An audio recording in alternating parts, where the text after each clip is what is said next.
So good morning everyone. Today we are going to see the prepositions. My all viewers, you are watching live class. So this is my live class. With me so many students are here. But today it's time to learn something. So today we are going to learn about the prepositions. Some new students also, they will also want to know what is the preposition, how to use preposition in communications. So we will learn today. So आज हम लोग preposition के बारे में पढ़ेंगे और देखेंगे कि preposition को कैसे अपने वार्तालाप में इस्तेमाल किया जाता है. So आप लोग हमारे इस वीडियो में बने रहें और साथ में आप लोग भी पढ़ते रहें. So चलिए हम लोग आज के जो preposition के सब्जेक्ट है उसको शुरू करते हैं. So preposition जो है इसके मतलब क्या है? preposition के मतलब होता है संबंध बोधक. माने प्रेपोजिशन वो शब्दों है जो जोड़ने का काम करता है. लेकिन सुनिए बहुत इंपॉर्टेंट बात है. संबंध तो हो गया जोड़ने का काम, और हम कहीं भी संबंध को जोड़ने का ही काम करते हैं. यदि हमें किसी सेंटेंस में किसी के साथ किसी संबंध को जोड़ना है, इसके मतलब हमको प्रेपोजिशन लगाना चाहिए. लेकिन ठीक है, प्रेपोजिशन हमें जोड़ देता है, लेकिन जो प्रेपोजिशन है वो किस चीज़ का काम करता है? प्रेपोजिशन आपको उस दिशा और निर्देश को भी देने का काम करता है. सो आप प्रेपोजिशन को एज ए ट्रैफिक पुलिस के रूप से भी मान सकते हैं. एक ट्रैफिक पुलिस का काम क्या होता है? आपको दिशा दिखाना. जब आपको दिशा दिखाया जाएगा, आप उस दिशा पे जाओगे, तभी तो आप जाके अपने मंजिल को पूरा कर पाओगे, तभी तो आप उस मंजिल के साथ आपका संबंध जुड़ेगा. प्रेपोजिशन जो है इंग्लिश के क्रॉसिंग पे खड़ा हुआ है, वो आपको रास्ता दिखाता है कि आप इधर जाओ, आप इधर जाओ, आपको नीचे जाना है. लेकिन इसमें जो बात समझने वाला ये है कि ये उस जगह तक आपको पहुंचा देता है जहां तक आपको जाना है. सो हमारे जो प्रेपोजिशन वाला ट्रैफिक पुलिस है वो बहुत अच्छा है, आपको एक सही सटीक जगह तक पहुंचाने का माने रास्ता को दिखाता है, तो उसको प्रेपोजिशन बोलते हैं. ऐसे तो संबंध बोधक है, लेकिन संबंध तभी जुड़ेगा जब सही रास्ते पे जाकर पहुंचोगे. भी सड़क पे आप दूसरे रास्ते में चले गए तो कहाँ संबंध जुड़ेगा उस जगह से? सो इस कारण हमें इसे संबंध बोधक कहा जाता है, क्योंकि हमसे उनका संबंध को जोड़ता है. तो कौन जोड़ता है? वो प्रेपोजिशन. तो मीडिएटर प्रेपोजिशन एक ट्रैफिक पुलिस का काम कर रहा है. सो हमें इंग्लिश जब बोलते हैं सो हमारे पास ये प्रेपोजिशन होना चाहिए. यहाँ पर बहुत सारे लोग प्रेपोजिशन नहीं बोलते, प्रीपोजिशन बोलते. सो प्रीपोजिशन सही उच्चारण नहीं, उसका सही उच्चारण जो है वो है प्रेपोजिशन. सो प्रेपोजिशन. अब आप इसको दोनों को टुकड़ा कर दीजिए. टुकड़ा करेंगे तो क्या मिलेगा आपको? Pre plus position. प्री माने प्रथम, पोजिशन माने स्थान, माने प्रथम स्थान तक पहुंचाने वाले प्रेपोजिशन. सो यही काम करता है. सो अब सबसे पहले हम देखेंगे प्रेपोजिशन में फ्रॉम का प्रयोग कैसे किया जाता है. सो फ्रॉम में हम 3 प्रकार के कामों को देखते हैं. पहले फ्रॉम में प्लेस, सेकंड हम देखते हैं सोर्स, थर्ड हम देखते हैं टाइम. सो यहाँ पर हम पहले प्लेस को देखें, फिर सोर्स को देखें, फिर हम टाइम को.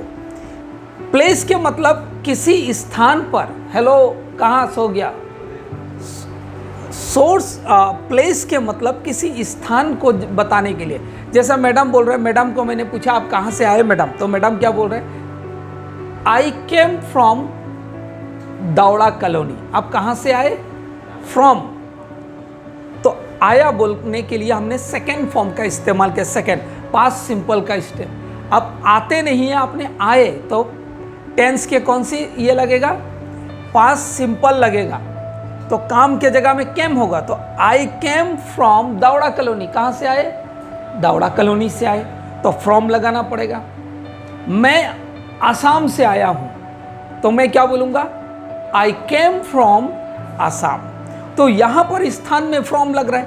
आई केम फ्रॉम के बाद उस जगह को आपको लगा देना है और कोई बड़ी बात नहीं। टाइम में देख लेते हैं, टाइम में क्या है, क्रांति विल कम फ्रॉम टुमारो, क्रांति जो है कल से आएगी।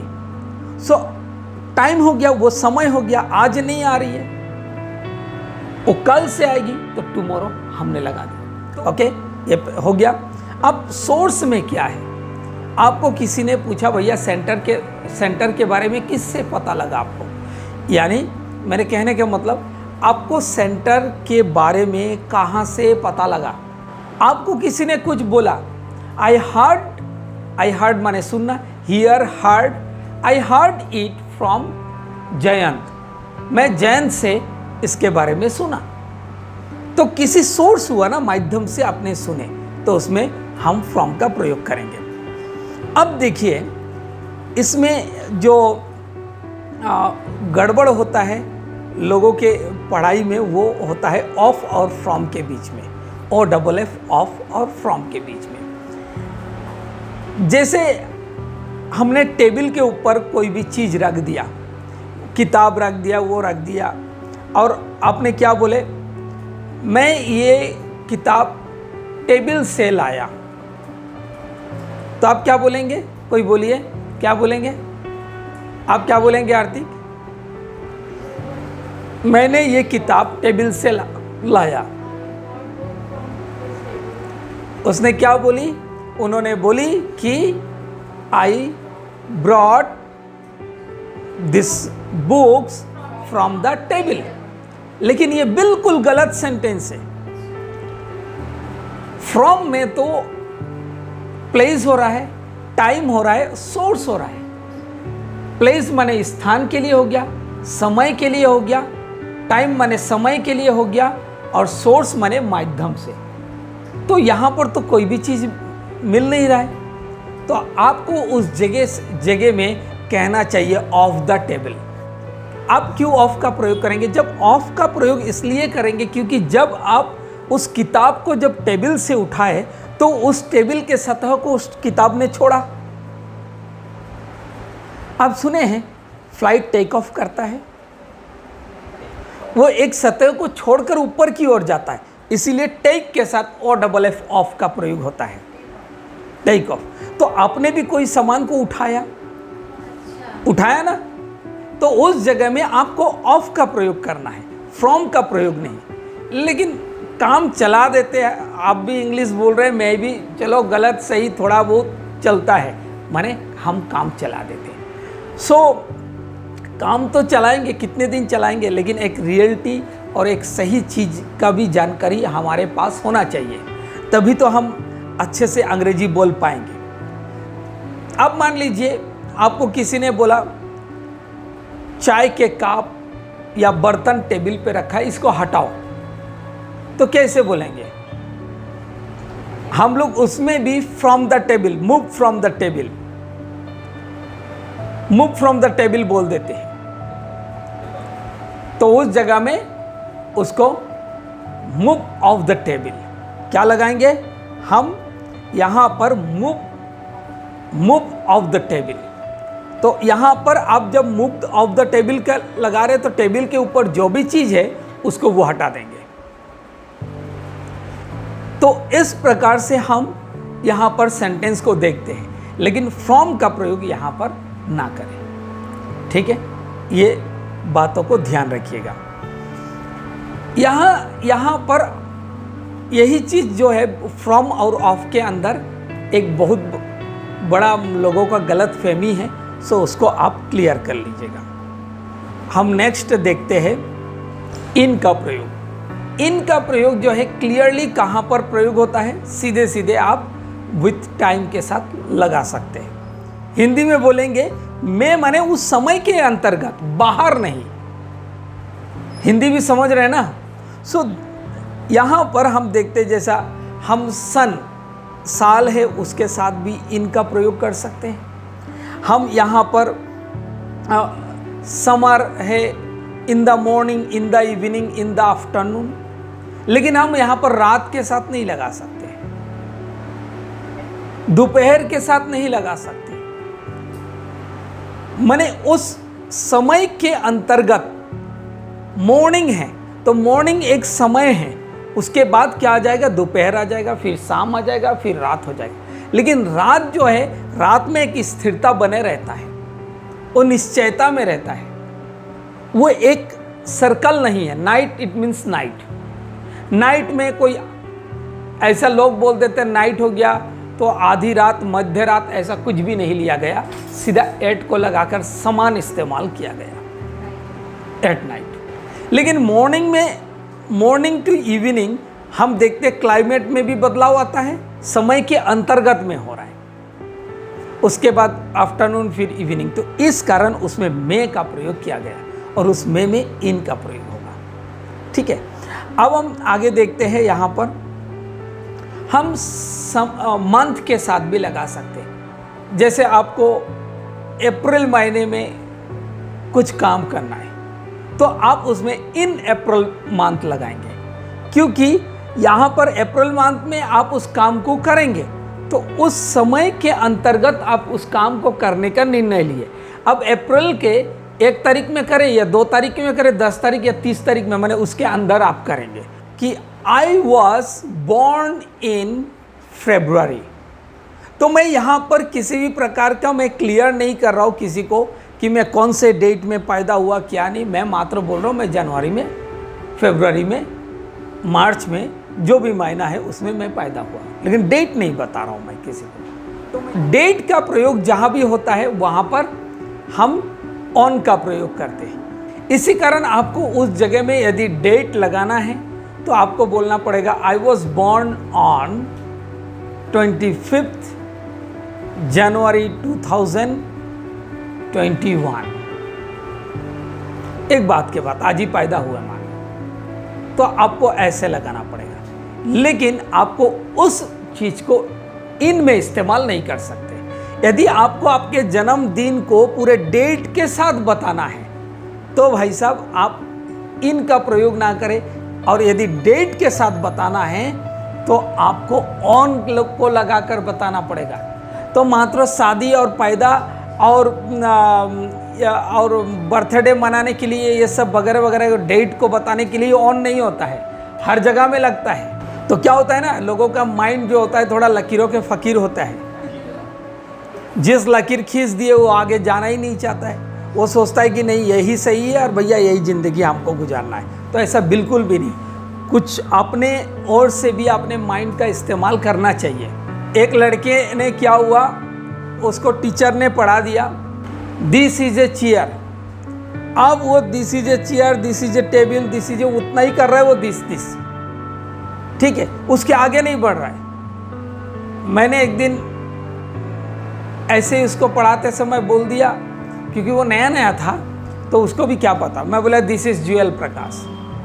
बोलते सामान में कहाँ से दिस लगता है। दिस का प्रयोग सामान में लगता है, लेकिन दिस का प्रयोग से मैं यदि अपने नाम या किसी को बता रहा हूँ तो वो बड़ी क्लोज रिलेशनशिप को प्रकट करता है। मान लीजिए रत्ना मैडम मेरे अच्छे क्लोज पड़ोसी है, तो मैं बोलूँगा दिस इज माई स्टूडेंट्स।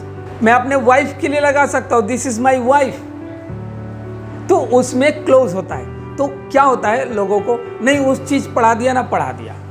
ऐसे ही कई बार देखा जाता है, जब आप सेंटेंस लिखा रहता है ना, आप देखना उसमें लिखा रहता है कि आपके दायित्व के लिए सेंटेंस का इस्तेमाल किया गया है। You should respect the poor. आपको गरीबों का इज्जत करनी चाहिए, तो आप गरीबों का रिस्पेक्ट करनी चाहिए। अभी वो रिस्पेक्ट वाला ही ढूंढेंगे और वही पर सूट में लगा you should respect father, you should respect mother. आगे नहीं बोलेगा वो सूट से, क्योंकि किसी ने उसको रिस्पेक्ट से इसे पढ़ा दिया, तो उसका जो है ना बिना जंजीर का बंधा हुआ।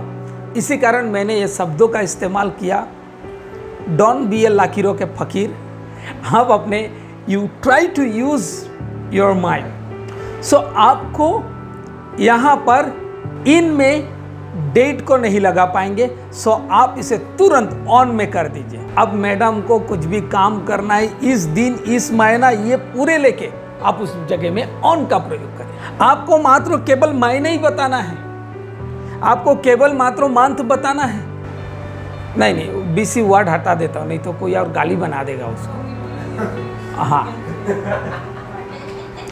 क्योंकि फिर YouTube वाले कमेंट्स में ऐसा लिख देंगे, नीचे तो BC बोल रहा है बे, ऐसा करके बोल देगा।